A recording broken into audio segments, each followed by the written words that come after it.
ഹേ സിനിഫാൽസ്, അപ്പോൾ എല്ലാവർക്കും എൻ്റെ ചാനലിലേക്ക് സ്വാഗതം. ഇന്ന് കുറച്ച് സിനിമ അപ്ഡേറ്റ് ഉണ്ട്. ആദ്യത്തെ അപ്ഡേറ്റ് നമ്മുടെ ജനനായകനെ പറ്റിയാണ്.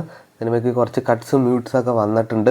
എന്തായാലും സിനിമയുടെ കോടതി വിധി ഇന്ന് 10:30 വരുന്നതായിരിക്കും രാവിലെ. അപ്പോൾ എന്തായാലും നമുക്ക് ആ അപ്ഡേറ്റ്സിന് വേണ്ടി കാത്തിരിക്കാം. ജനനായകൻ ഏകദേശം ഈ മാസം 14-ാം തീയതിയാണ് അവർ ഏകദേശം വരാൻ ചാൻസ് ഉള്ളത്. എന്തായാലും നമുക്കൊരു ഒഫീഷ്യൽ ഡേറ്റിന് വേണ്ടി കാത്തിരിക്കാം.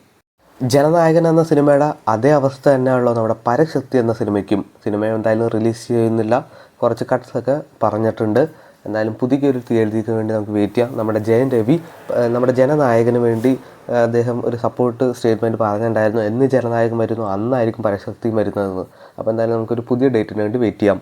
നമ്മുടെ 9-ാം തീയതി, അതായത് ഇന്നേ ദിവസം നമ്മുടെ പ്രഭാസിൻ്റെ നായകനായ രാജാസാബ് റിലീസ് ചെയ്യുകയാണല്ലോ. സിനിമയുടെ പ്രീമിയർ ഷോസ് ഇപ്പോൾ നടക്കുന്നുണ്ട്. ഏകദേശം ഫസ്റ്റ് ഹാഫിന് ഒരു നെഗറ്റീവ് റിവ്യൂസാണ് വരുന്നത്. ഇനിയിപ്പോൾ സെക്കൻഡ് ഹാഫ് എങ്ങനെ ഉണ്ടാവുമെന്ന് നമുക്ക് അറിയില്ല. എന്തായാലും നമുക്ക് നാളെ രാജാസാബ് എന്ന സിനിമയുടെ റിവ്യൂവിന് വേണ്ടി വെയിറ്റ് ചെയ്യാം. ഇപ്പോൾ സോഷ്യൽ മീഡിയ തുറന്ന കാണുന്ന ഒരു വിവാദമാണല്ലോ നമ്മുടെ ടോക്സിക് എന്ന സിനിമയുടെ ആ കണ്ടൻറ്റ്. അതായത് ഗ്ലിംസ് ഇറങ്ങിയിട്ടുണ്ടായിരുന്നു, ഒരു അഡൾട്ട്സ് ഓൺലി വയലൻസ് കണ്ടൻറ്റ് തന്നെയാണത്. നമ്മുടെ ഗീതു മോഹൻദാസാണ് സിനിമ ഡയറക്റ്റ് ചെയ്യണത്. നമ്മുടെ കസബ ഇറങ്ങിയ സമയത്ത് പുള്ളിക്കാരത്ത് പറഞ്ഞിട്ടുണ്ടായിരുന്നു, കസബയിൽ മമ്മൂക്ക കുറച്ച് ലേഡീസിനോട് കുറച്ച് അപമര്യാദയായിട്ട് പെരുമാറുന്ന കുറച്ച് സീൻസും അങ്ങനത്തെ ഉള്ള ആക്ഷൻ സംഭവങ്ങളൊക്കെ ഉള്ളതുകൊണ്ട് അന്ന് അതൊരു വിവാദം എല്ലാവർക്കും അറിയാവുന്നതാണ്. പക്ഷേ ഇത് തൻ്റെ സിനിമയിലേക്ക് എത്തിയപ്പോൾ ഗീതു മോഹൻദാസ് സ്ത്രീകളെ വളരെ മോശമായിട്ട് തന്നെയാണ് പ്രസൻറ്റ് ചെയ്തിരിക്കുന്നത്. അത് നമുക്ക് ആ ഗ്ലിംസ് കണ്ടാൽ തന്നെ അറിയാം. അതേ പ്രമാണിച്ച് കുറേ സൈബർ അറ്റാക്ക് നടക്കുന്നുണ്ട്. കൃത്യം ഈ ടൈമിൽ തന്നെ നമ്മുടെ കസബ എന്ന സിനിമയുടെ പ്രൊഡ്യൂസറായ ജോബി ജോർജ് നമ്മുടെ കസബ 2 അങ്ങനെ ചെറുതായിട്ടൊന്ന് അനൗൺസ്മെൻറ്റ് ചെയ്തുകൊണ്ട് നമ്മുടെ രാജൻ സക്കീറ വീണ്ടും വരുമെന്ന് ഒരു പോസ്റ്റ് അദ്ദേഹം പങ്കുവച്ചിട്ടുണ്ട്. അപ്പോൾ നടക്കുമോ നടക്കില്ലേ നമുക്കറിയില്ല. അദ്ദേഹം അങ്ങനെ ഒരു പോസ്റ്റ് പങ്കുവച്ചിട്ടുണ്ട്.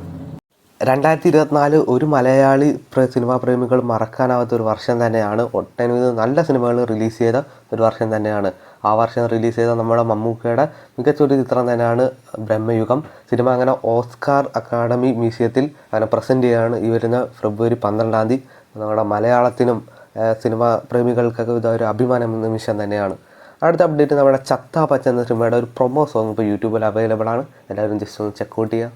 ഇന്നത്തെ ലാസ്റ്റ് അപ്ഡേറ്റ് നമ്മുടെ ഒരു OTT അപ്ഡേറ്റ് ആണ്. നമ്മുടെ ഭയം ഭക്തി ബഹുമാനം എന്ന സിനിമ ഈ വരുന്ന ജനുവരി 16-ാം തീയതി നമ്മുടെ C5 എന്ന OTT പ്ലാറ്റ്ഫോമിലൂടെ റിലീസ് ചെയ്യുകയാണ്. അപ്പോൾ സിനിമ പെട്ടെന്ന് തന്നെ OTTയിലെത്തി.